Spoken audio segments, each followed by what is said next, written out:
अगर आपके जीवन में आप महान कुछ करना चाहते हो तो आपके पास जाप की माला जरूर होनी चाहिए। और जाप की माला तब होगी जब आपके जीवन में कोई सदगुरु होंगे, किसी से आपने मंत्र लिया होगा। ज्यादातर लोग जो परेशान है वो इसलिए परेशान है क्योंकि उनके पास ऊर्जा नहीं है।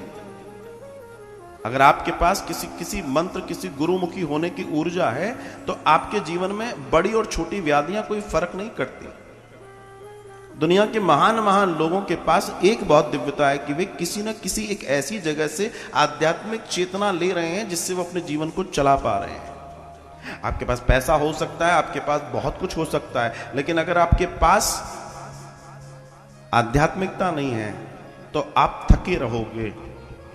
इसलिए जीवन में कुछ भी हो जाए अपने आप को गुरुमुखी जरूर करना। किसी गुरु के सानिध्य में अपने कान में मंत्र जरूर फूंकवाना। हम जिस नवरात्र में जिस महादेवी का पूजन कर रहे हैं, पार्वती के ही रूप हैं ये सारे। और पार्वती जी के कान में मंत्र किसने दिया था? श्री नारद जी ने, तभी उन्हें शिव मिले। पार्वती जी ने भी दीक्षा ली थी। अब बिना दीक्षा के न कोई तप, न कोई जप, न कोई यज्ञ, न कोई कथा, न कोई पूरण, न कोई तीर्थ कभी सफल नहीं होता। यह भी आपने शास्त्रों में पढ़ा और सुना होगा। आपके जीवन का ओज है कोई मंत्र जो आपके साथ निरंतर चले, आपको महान बनाए। वरना आप और हम इस शरीर को लेकर आए, शरीर मर जाएगा। ये जीवन में ध्यान रखिएगा। लेकिन उसके अलावा जो आत्मा हमें मिली है, असल में हम आत्मा है, शरीर एक साधन है। वो अगर आगे जाए और कुछ मामला अच्छा लेकर ना जाए तो क्या किया सारे जिंदगी हमने। ब्रह्मचारिणी का दर्शन है कि अपने जीवन में तप भी करो और कोई माला आपके पास किसी गुरु की दी हुई हो जिससे आप अपने जीवन को महान बना सको। जीवन में ध्यान रखिएगा। जहां समझ में आए, जैसे समझ में आए, गुरु धारण कीजिए। जीवन का कल्याण तभी है। हम सब में अनेकों विकार हैं, लेकिन विकार किसी ऐसी जगह जाकर ही दूर होंगे जहां हमें सुधारने के लिए प्रक्रिया की जाए। अगर हम अपनी तैयारी न करेंगे तो सुधार कैसे हो जाएगा हमारे जीवन में? ध्यान रखिएगा इस बात को। मां ने कई समय तक निराहार तपस्या की थी, तब भगवान शिव को पाया था, मां ब्रह्मचारिणी।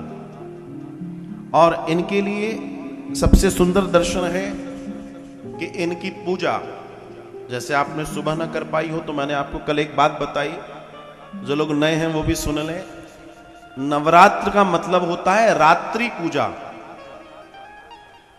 दिन की पूजा की बात नहीं है। नवरात्र, नवरात्रि इति नवरात्र, रात्रि साधना के लिए नवरात्र है।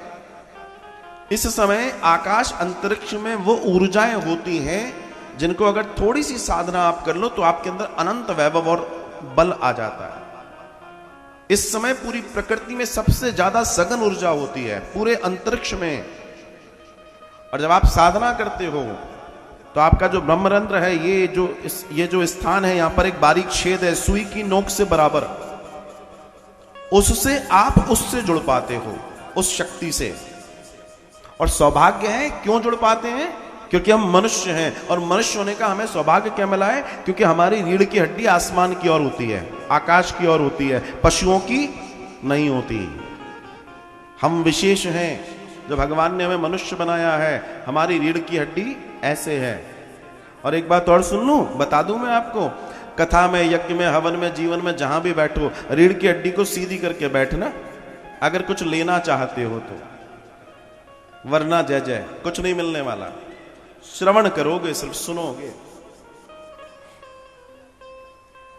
आपकी रीढ़ की हड्डी जितनी सीधी होगी बैठने में, उठने में, जीवन में।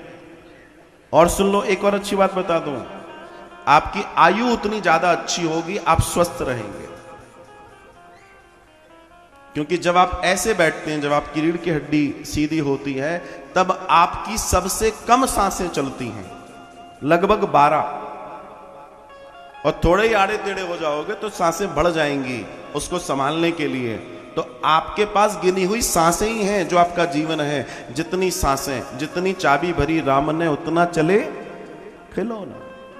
सांसें ही गिनी हुई हैं, साधिए अपने आप को। जीवन बड़ा सुंदर है। मां भगवती की कृपा आप सबके ऊपर हो।